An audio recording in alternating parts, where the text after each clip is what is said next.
जिसको ये गुल मिला उसको कुल मिल गया, जिसको ये गुल मिला उसको कुल मिल गया।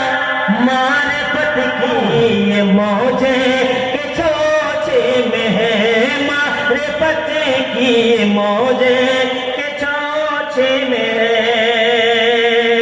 और आखिरी शेर सुनिए, सुनेंगे भाई? आखिरी शेर सुन लीजिए, ये आखिरी मौका आपके पास है जितने लोग बॉर्डर पे हैं, अल्लाह के घर के बरामदे में बैठे हैं, ईमानदारी से सुनिए।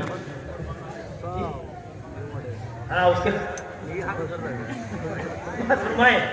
सुने, जो करम और नवाजिश में मशहूर है, जोर से बोलिए ना, जो करम और नवाजिश में मशहूर है, जो करम और नवाजिश में मशहूर है, दिल यकीन मेरे अशरफ का दरबार है,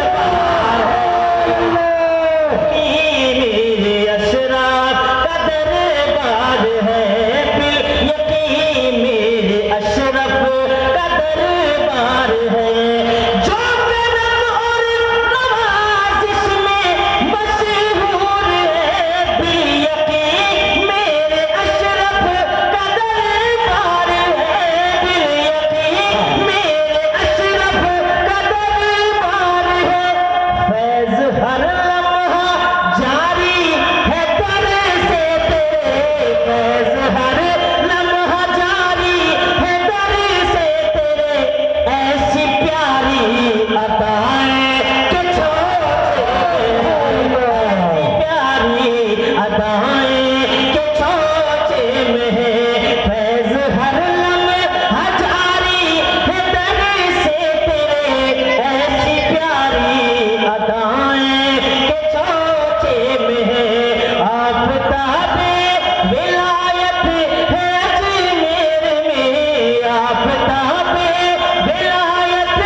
एक बार कह दीजिए सुभान अल्लाह।